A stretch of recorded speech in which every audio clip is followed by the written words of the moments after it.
guys! Welcome back to my YouTube channel. It's me again, Treya, and I'm back again with another video.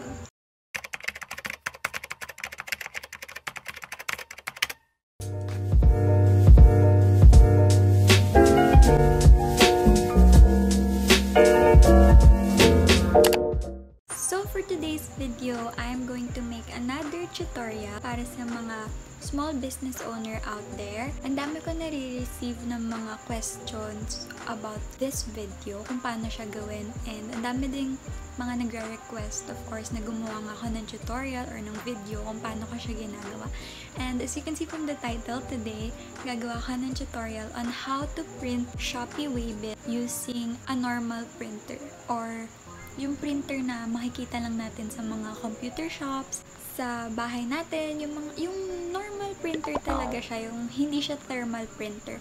Kasi I know na marami sa mga small business owner dyan, as in starting pa lang talaga, syempre wala naman silang mga thermal printer, and hindi din natin siya basta-basta mahanap sa mga computer shops. Walang nagpo-provide ng ganong service na pwede ka magpa-print sa thermal printer. I mean, sa amin, wala. I don't know sa inyo. So, every time na meron akong order sa Shopee, I only use a normal printer. I'm using Epson L3150. Pero pwede naman kahit anong printer na gamitin nyo, kasi pwede naman bond paper lang yung gamitin nyo. Before we start, gusto ko lang sabihin na super important ng pagpaprovide. No, not pagpaprovide, kasi Shopee na mismo yung nagpaprovide ng Waybill. Another thing din yun, ang dami din kasi nagtatanong sa akin paano gumawa ng Waybill, and maraming mga Shopee sellers na baguhan pa lang, and hindi pa sila nakakatanggap ng orders, kaya hindi nila alam kung paano yung nagwo-work. The thing po is, si Shopee na po mismo yung magpaprovide ng Waybill nyo. Makikita nyo naman yun sa video natin. Si Shopee na mismo yung magpaprovide ng Waybill nyo, and all you have to do is to print it out. Mahalaga na mag-provide tayo or mag-print na tayo ng sarili nating Waybill, kasi nire-require po talaga siya ng Shopee na tayo magpa-provide ng sarili nating printed na Waybill. Dati kasi namimigay sila ng Waybill para sa mga ipipick up na lang orders, pero ngayon hindi na. And I think the reason is para hindi na magtagal yung mga riders na mag-pick up, kasi meron silang quota everyday, ang alam ko, na kailangan nilang ma-meet. And syempre, kung mamimigay pa sila ng Waybill, tapos intayin pang idikit isa-isa sa mga order, syempre magtatagal.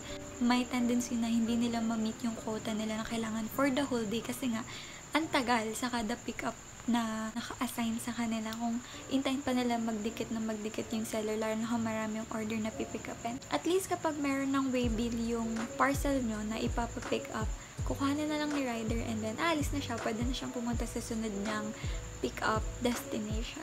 Kaya super important po talaga na makapag-provide tayo ng sarili nating Waybill. Kaya kung meron man kayong thermal printer, may normal printer kayo, or kung may malapit na paprintan sa inyo, okay na yun, pwede na yun. And I'm going to show you on how I do it. First na kailangan natin gawin is i-open ang Shopee natin sa desktop para makita natin ang seller center. Once na nakalagin na tayo sa Shopee account natin, makikita natin dito sa may gilid, Seller Center, and i-click lang natin yun. Kapag nag-load na siya, makikita nyo sa gilid may nakalagay na My Orders. Kapag na-click nyo yun, lalabas na doon yung mga pending orders nyo and yung mga na-ship nyo ng orders. Makikita nyo yung status doon ng parcel kung to ship, at may nakalagay sa gilid na Arrange Shipment.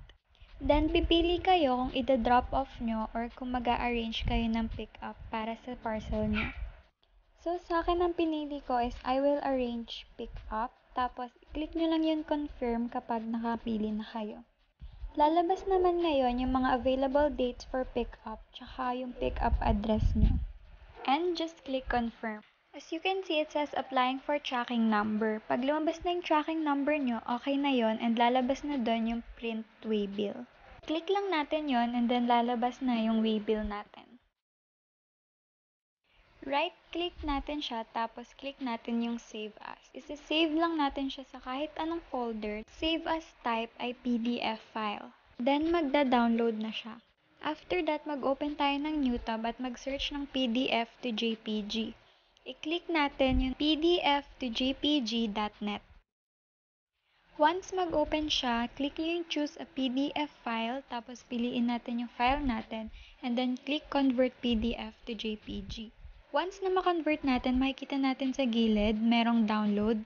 Kapag na-download na, i-drag lang natin to sa desktop or sa kahit anong folder. Now na-save na natin yung waybill natin, mag-open naman tayo ngayon ng new MS Word. Kapag naka-open na yung MS Word, i-drag lang natin yung JPG natin na waybill sa Word. After this, i-layout lang natin siya sa kung anong size natin siya gusto. Pwede natin siyang paliitin kung marami tayong waybill na kailangan i-print at pagkasyahin ng 4 na waybill sa isang bond paper. But since isa lang naman ang kailangan nating i-print na waybill, hindi na natin siya kailangan paliitin at yung default na size na niya ang gagamitin natin. Now, it's time to print our waybill. Every time na nagpiprint ako ng waybill, I use a sticker paper para mas madaling maidikit, pero kung wala kayo nito sa bahay, you can also use a bond paper.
Down, yeah. I've been feeling so down, yeah. Can you tell me why? I'm down, yeah.